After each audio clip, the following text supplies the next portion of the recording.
In 1942, a secret city in America, Oak Ridge, Tennessee, was born as a direct result of a letter written by Albert Einstein to President Roosevelt, citing the urgent need to develop the capability to sustain a chain reaction of uranium. From Einstein's letter came the plan for our nation to create an atomic weapon that would be more powerful than any weapon in the history of the world. The Manhattan Project, created to develop this amazing new atomic weapon, spent 60 cents of every dollar in Oak Ridge, Tennessee. For 7 years, this secret city was not shown on any maps, did not allow any visitors other than by special approval, had guards posted at the entrances to the city, and required all residents to wear badges at all times when outside their homes. Several different work sites were built in Oak Ridge, Tennessee in order to accommodate the U.S. government's need to develop uranium for the war effort. Plants labeled X10, K25, and Y12 were all constructed. Workers at these plants were segregated by job duty and not permitted to discuss what they were doing in their work. Almost 60 years later, Congress recognized that thousands of workers employed in these atomic hazardous material plants were exposed to deadly radioactive and toxic substances, and they passed in July 2001 the Energy Employees Occupational Illness Compensation Program Act to provide compensation to persons who became ill as a result of work at these facilities. Today, the Insider Exclusive presents a behind-the-scenes look at why, despite this congressional legislation intended to help sick government workers, instead has created roadblocks and obstacles by forcing the majority of workers who file claims to litigate with the Department of Energy's lawyers. The result? It has deterred employees from filing workers' compensation claims and has imposed major financial burdens for such employees who have sought this compensation. In fact, contractors of the department have been held harmless and their employees have been denied workers' compensation coverage for occupational diseases. Over the past 20 years, more than 24 scientific findings have emerged that indicate that certain employees are experiencing increased risk of dying from cancer and non-malignant diseases. The Insider Exclusive will speak with Bruce Fox, co-founder of the Energy Workers Legal Research Center in Oak Ridge, Tennessee, and partner at Fox & Farley Law Firm, who for the past 31 years has represented all types of workers who work in dangerous and hazardous conditions in America, obtaining full and fair compensation for their clients. He will tell you why the system has failed and how to fix it. Hi, I'm Steve Murphy, and this is the Insider Exclusive live from Clinton, Tennessee at the law firm of Fox & Farley.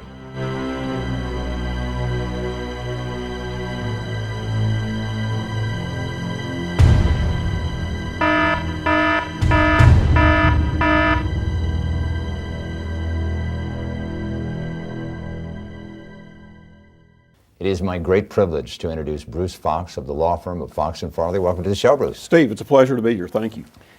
Today's show is a very interesting show because I know you do a lot of work on behalf of folks that work at the Y12, is it the X10 and K25. Oak Ridge Labs, National Laboratories.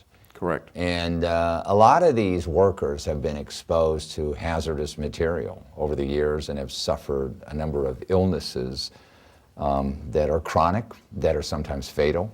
And let's talk about what your firm does for these workers.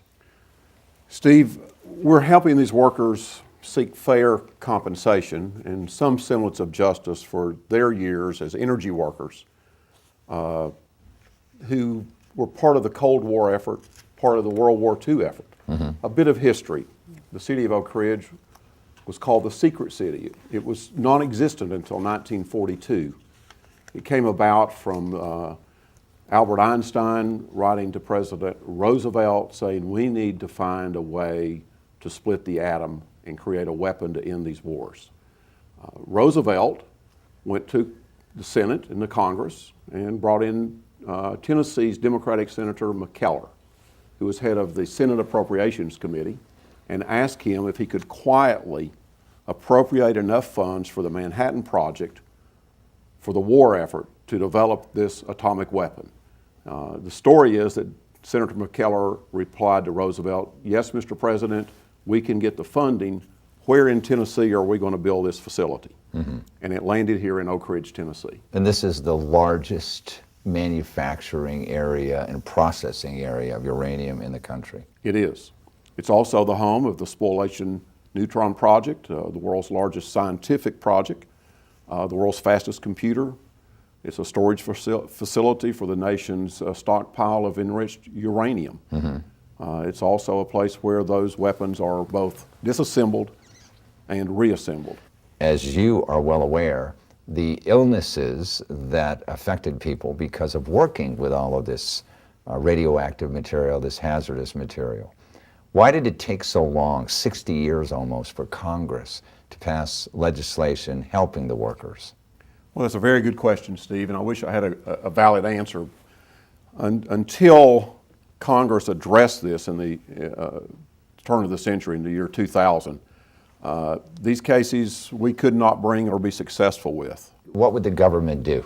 They fought us on every front, including discovery. We could Right. not find out where the worker worked. The Right. worker was not permitted to tell me as his attorney what areas he worked in, what materials he worked around. And you handled cases like this? I started handling some around 2000, before the federal program. Yeah. I'll give you the first case I was successful with. Was a man named William J. Harris. He was an African American. His job at the K-25 plant was to wear duck hunting waders every day to work and work in the sludge pond, where all this hazardous waste had been dumped in these holding ponds. And they were cleaning it up. And they had track hose in there, and they would pick the sludge up and put it in 55-barrel drums. And Mr. Harris's job was to take a hammer and put the top on the drum and hammer it into place.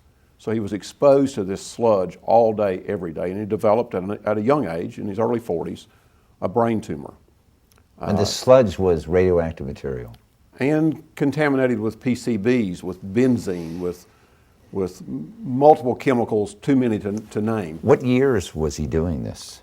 He probably worked there about 15 years before he developed this cancer. So this was in the 80s? In the 80s. He came to me before he died and asked me to take his case. And I was hesitant because I knew the proof would be difficult. I knew getting the government contractors to pay would be difficult, but I felt for this man and I took his case. And I went over and visited his oncologist at the University of Tennessee Teaching Hospital. The head of hematology oncology was Dr. Wahid Hanna. I asked him about his opinions on causation, and he said, well, tell me what he worked around. I said, well, I really can't. It's secret. He said, well, I can tell you this. A man of his age, African American, should never have developed a brain tumor of this type, Right. absent some exposure to some hazardous chemical or radiation or both.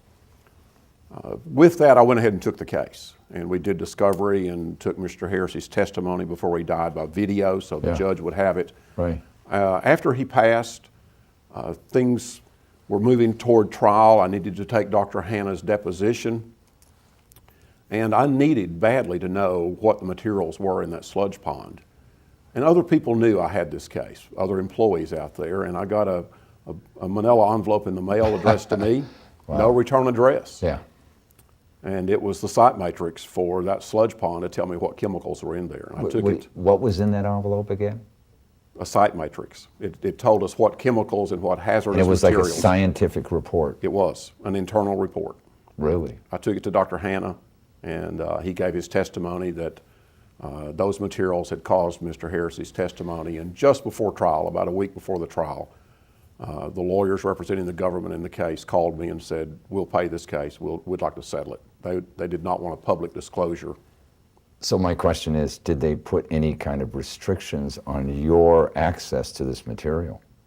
Well, they wondered where I got it, and I just had to say, I don't know. Yeah. It came to my office, and I to this day have no idea who it came from. Were you able to use this same document in other cases? Actually, I didn't need to. As this program evolved, Yeah. one thing that did happen is they've opened the vault, so to speak, and allowed us access to the sites. And the government, when we file the claim for the worker, will do a site assessment for that employee, every building they've worked in, every site for their entire career, and then issue a report about what their exposures were. And when you were talking about in the year 2000, that's the Department of Energy. When That's you're saying correct. the government. That's correct, the Department of Energy.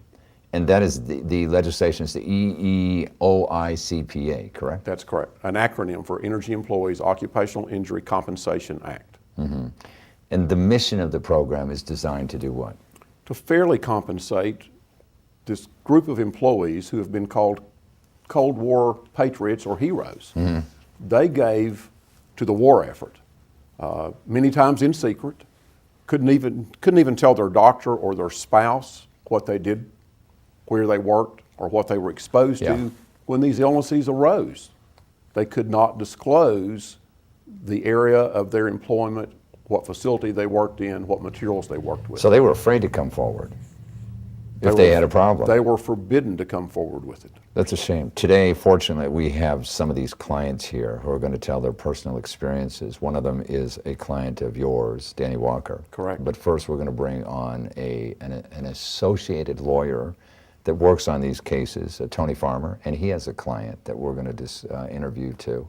So let's do that right now.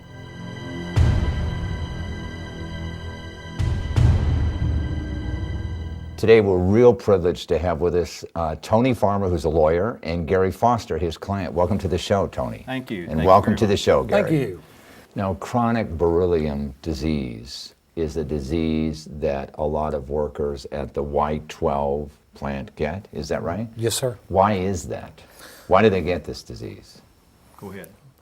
From exposure to beryllium, the whole DOE complex used a lot of beryllium ever since the 1940s. And beryllium is used in the process of what?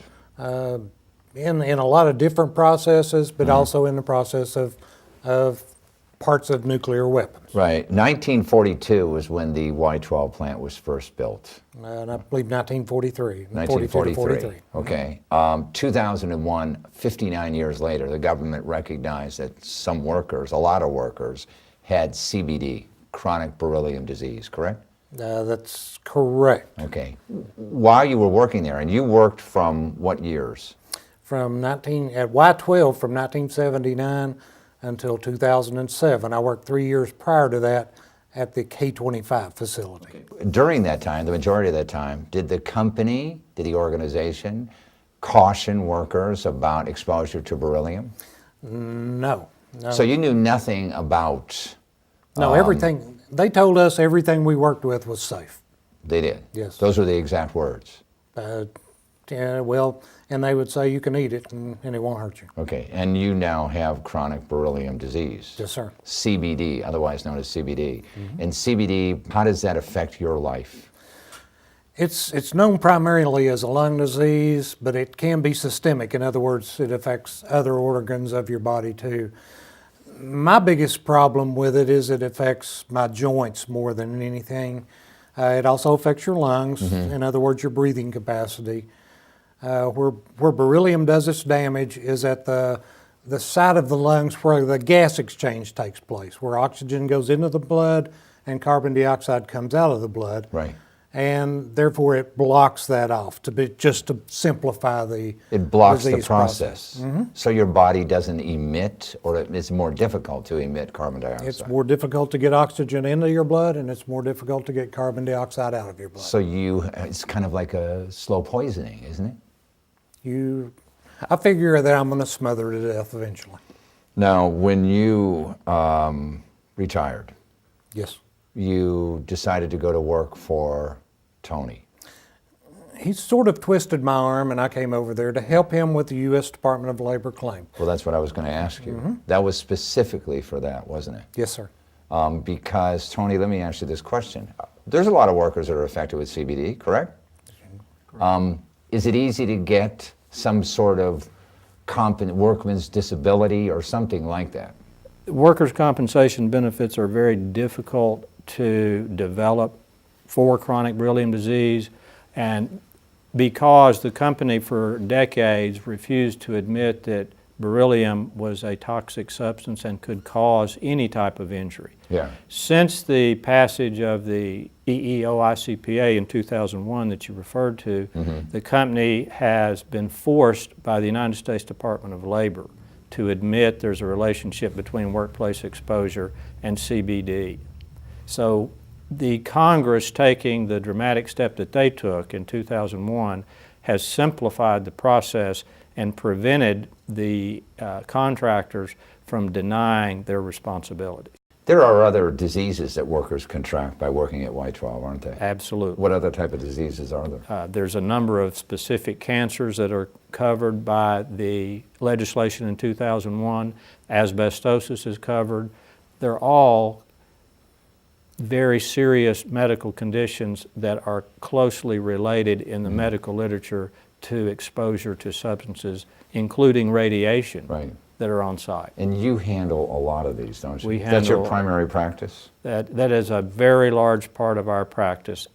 We only represent injured people, but a very large part of that Yeah. is the representation of workers throughout all of the facilities in Oak Ridge. And it must make you feel good, Gary, that you work with people that have similar situation where you can talk to them, on a personal level. It must make you feel good emotionally, and that they're in good hands with Tony to try and recover money for this disability, right? Exactly. That's the reason that I agreed to come to work over there, is to help these people. They can communicate with me because I've been there. In other Yeah. words, somebody from Y-12 says I worked in this building or this Yeah. building. I've been there. Do workers find it difficult initially to get compensation for these The disease-related? process that Gary works in so well, that is the Department of Labor process in claiming benefits, is almost unmanageable by most workers. The government makes it so difficult, despite Congress's establishing a policy of compensating these folks. The Department of Labor complicates the process so much that it becomes overwhelming for the majority of the workers. So in other words, Congress passed a law to help everybody, and the government now is doing everything it can to kind of inhibit or prevent you to recover what you need to recover. It's what government does. They move the goalposts on you, and Yeah. you have to keep in touch with how they've moved the goalpost and what they require of you to get a successful claim. So if there is a worker out there who needs assistance, they can definitely contact you. Absolutely. All right, both of you. And thank you very much for being Thank on the you. program. Thanks for spending the Enjoyed it. time. We're going Thank to get you. the word out. Thank Thank you. you very much, Tony. All right.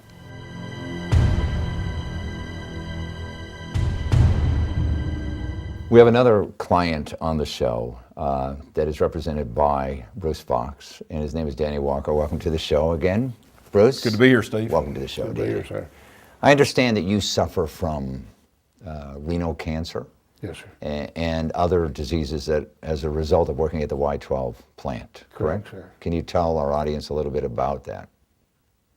Well, I've had 34 years at Y-12, and all that time that was in a radioactive area of the plant. And my craft was a machinist. Started out there as a machinist, a machine operator Yeah. in 1968. And I went up, worked my way up through the ranks. And I was an operation manager and a general foreman when I retired. So I was there in the large, when we had large operations going, so the production was at the highest. And what were you were a machinist, but what were you actually doing? We were turning and drilling the uranium, Okay. making parts out of it, And that was used in what? and the weapons. Okay. And were there any like warning signs anywhere or? Well, generally, when the process, I was in machining at the time I was out there. You know, you had warnings that training about evacuations if it had a Yeah. high criticality. But not medical warnings. No, you had no air samples. You had no smears that were taken. Right.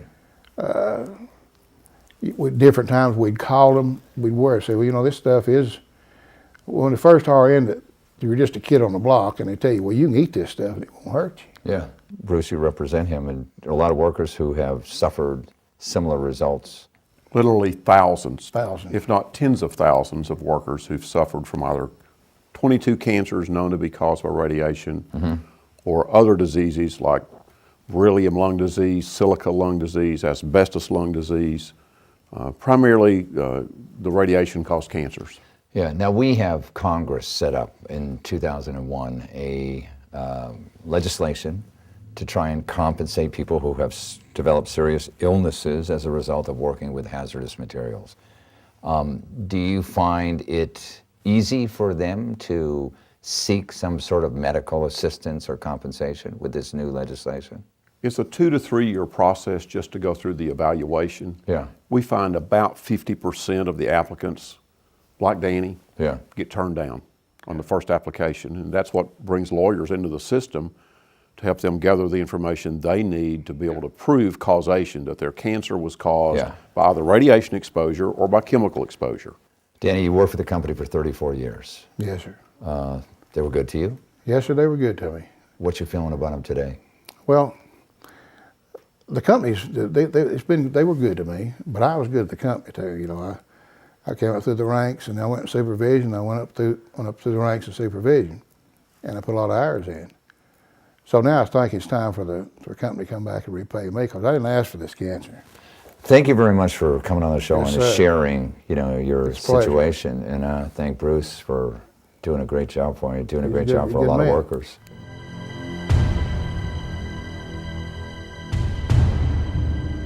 We are fortunate to have Chris Hayes with Bruce here, who is going to be talking about the Energy Workers Legal Resource Center. Welcome to the show, Chris. Thank you. Bruce, you and Chris founded this program? Well, Tony Farmer and I approached Chris about opening a law office that Yes. would service the energy workers exclusively.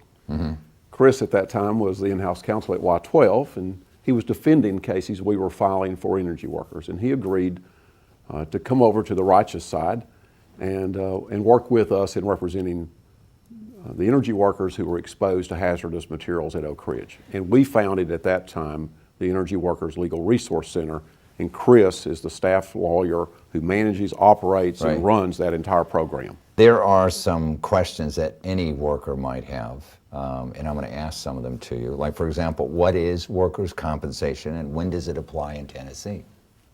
Either one of you. Well, it's a program, it's a compromise program Yeah. to compensate any employee who's injured on the job without respect to who was at fault or whether there was negligence. Right. You don't have to prove that. If you're injured on the job in the scope and course of your employment, then there should be fair compensation paid according to a schedule established by our legislature in Tennessee. In one of the clients that we had on the show, I think it was Danny Walker, correct? Correct. Who has developed renal cancer a year after he left 34 years of employment at Y12. And it seems that the government can't connect the dots there or don't want to connect the dots. My question to you is, you have cases of gradual injuries as a result of working and being exposed to hazardous material. How do you approach those cases? Well, certainly there's a scale. Yeah. A scale. From white to black with gray in the middle. Yeah. Some cases connecting those dots are easier than others. Yeah. The ones that people have probably heard about if the diagnosis is asbestosis, most doctors agree it comes from asbestos exposure. Yeah. You get into some of the cancers, for example, like Mr. Walker's cancer. Yeah. That basically is a function of working with their doctors and doing your homework to know what the person worked with to try to get the dots connected. Yeah. When we talk about recovery, when we talk about some of the benefits or compensation, how do they determine in dollars and cents someone who's been diagnosed with CBD, for example, or cancers? How do they come up with a number to, I guess, compensate? Is that the right word? It's the right word, and it's a mathematical formula based upon what's called a medical impairment rating. Okay. The physician, generally the treating physician, but many times it's just an evaluating physician because the treating physician may no longer be around. Right. We have them see the client, evaluate that medical condition, and use a book called the American Medical Guides to the Evaluation of Impairment. And they come up with a numeric rating that sort of measures the severity of how this cancer or this lung disease has impacted this employee. How many workers come to your center on a regular basis? 50 sometimes 100 a month. That many. And you had mentioned, Bruce, that probably 50% of them get turned down. I would say that's about right, 50%. Okay. Why do they get turned down? Are they not legitimate claims or what? My personal feeling is that many of those claims are turned down because medical science just hasn't caught up with what common sense would Really? tell us. Connecting the dots again. Connecting the dots again. So the big problem here is connecting those dots, isn't it? And- That's what you're haggling with at all times. And the fact that medical science is inexact. Right. A doctor many times with a renal cancer, if put to task, can't tell any individual in any particular circumstance why that person has the renal cancer. Your Energy Workers Legal Resource Center has a website, does it not? Correct. What is that? EnergyWorkersLegal.com. Okay. Well, I want to thank you very much for coming here and sharing thank that you. information. Appreciate it. And, getting the word out that energy workers do have a place to go.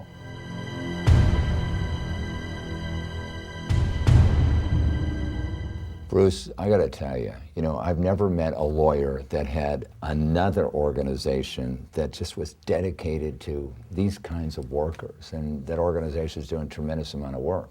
But your practice involves other type of cases, right? Yes. What type of cases besides these, hazardous material worker compensation programs and personal injury? What do you do? Primarily auto-related trucking accidents, auto accidents, motorcycle accidents, some products liability work. Yeah. We've been involved in several national class actions, both as lead counsel and as associate counsel. We have 3 or 4 going on right now that we're involved in. At this stage of your career, you take on cases that you want to take on.